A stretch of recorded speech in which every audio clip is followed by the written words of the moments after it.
बात करेंगे basal convention के बारे में, मतलब कि बेसल समझौता के बारे में।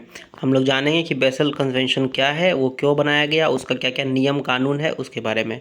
ठीक है, तो सबसे पहले हम लोग जानते हैं कि बेसल कन्वेंशन को हम लोग कॉमनली बोलते हैं, उसका पूरा नाम क्या है? Basel Convention on the control of transboundary movements of hazardous waste and their disposal. ये एक तरह का इंटरनेशनल ट्रीटी है, मतलब बहुत सारे देश मिलकर के साथ में समझौता किए हैं।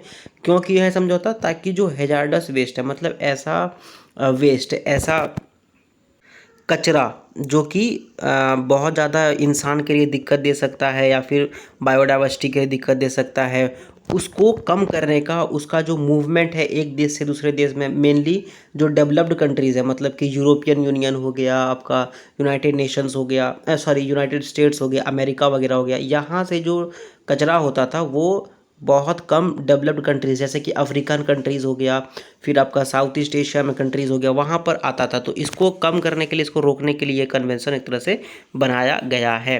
ठीक है, ये कन्वेंशन, लेकिन ये जो समझौता है ये रेडियो एक्टिव वेस्ट जो कि यूरेनियम वगैरह को कहा जाता है उसको एड्रेस नहीं करता है।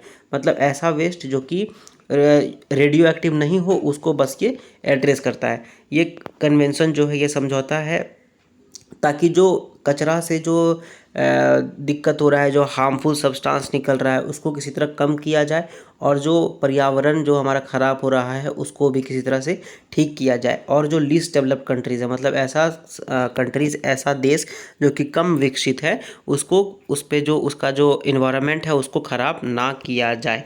ठीक है, अब जैसे हम बात करें कि ये किस तरह का ट्रीटी है, तो ये एक मल्टीलैटरल है, बहुत सारे देश इसमें शामिल हैं। ये यूनाइटेड नेशंस का एक ट्रीटी है। ये कब साइन किया गया था? तो 1989 को। कहाँ पर बेस्ड है? तो बेसल, स्विट्ज़रलैंड में। कब से इफेक्टिव था? तो 1992 से। और फिलहाल अभी 187 पार्टीज इसको साइन किए हुए हैं। इसका जो सामान है या फिर जो उसका इंफॉर्मेशन वगैरह है वो कहाँ डिपॉजिट होता है? तो यूनाइटेड नेशंस का सेक्रेटरी जनरल के पास।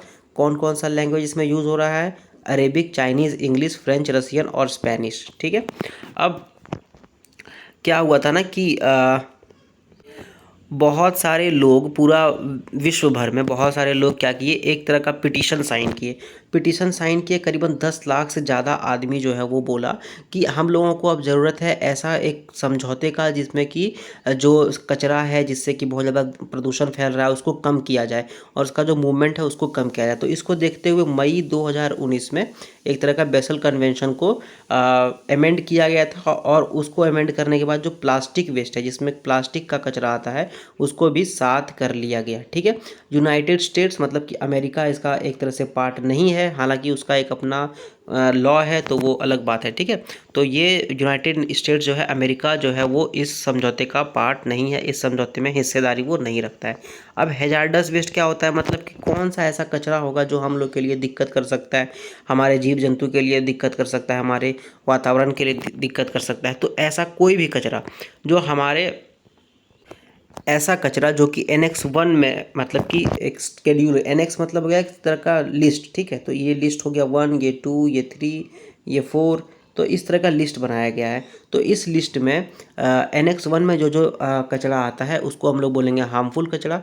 और अगर वो किसी भी तरह का उसके पास कोई भी ऐसा पदार्थ है, जैसे कि मान लेते हैं प्लास्टिक, तो प्लास्टिक क्या करता है? प्लास्टिक जो है वो बहुत दिनों तक जा कर के सॉइल में रहेगा, वो बहुत दिनों को वातावरण को दूषित करेगा, उसको खा लेने के बाद जीव जंतु खराब हो सकते हैं, हमारे अंदर भी आजकल प्लास्टिक आ रहा है। ठीक है, तो ये क्या कर रहा है? ये हम लोगों को दिक्कत कर रहा है बहुत ज़्यादा।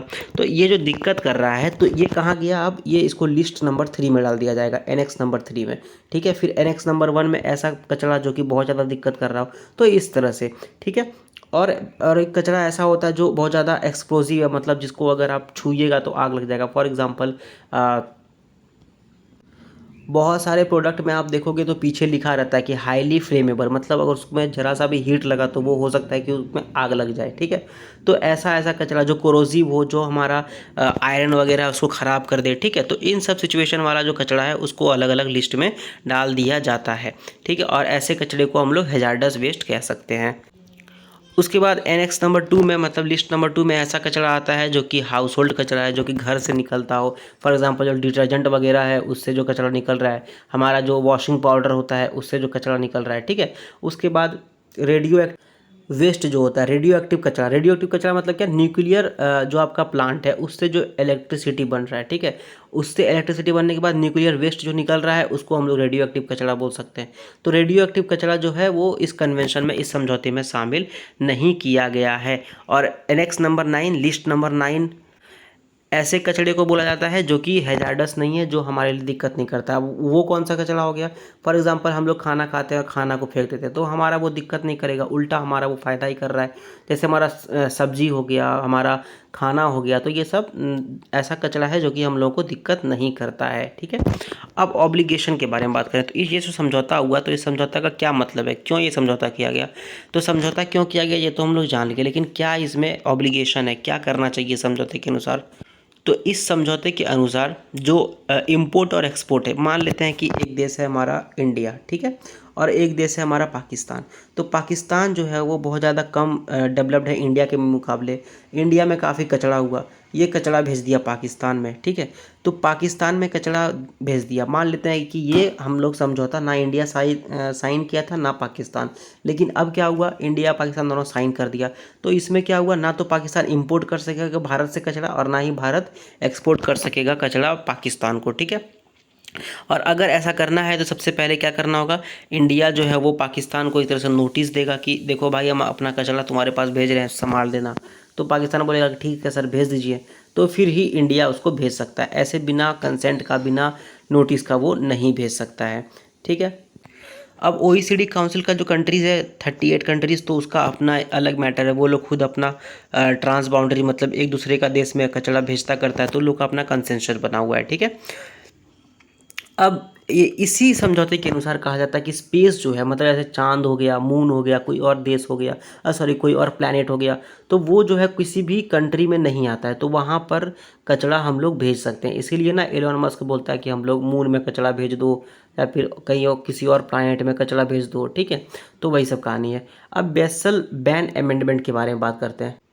ये अमेंडमेंट क्या करता है, तो ये बताता है कि जो OECD कंट्रीज़ है, मतलब OECD कंट्री का जो अपना ग्रुप है, हम लोग अभी आपको बताया उसमें कितना कंट्रीज़ था, 38 कंट्रीज़। ये मेनली डेवलप्ड कंट्रीज़ है। तो ये डेवलप्ड कंट्रीज़ जो है वो डेवलपिंग कंट्रीज़ को अपना कचरा भेजता है, तो इसको बंद करने के लिए ये एक अमेंडमेंट एक तरह से लाया गया था, ठीक है। अब रेगुलेशन ऑफ प्लास्टिक वेस्ट, तो प्लास्टिक वेस्ट जैसे हम बताया 2019 में बनाया गया था कि प्लास्टिक वेस्ट को भी इसमें शामिल करो, ठीक है।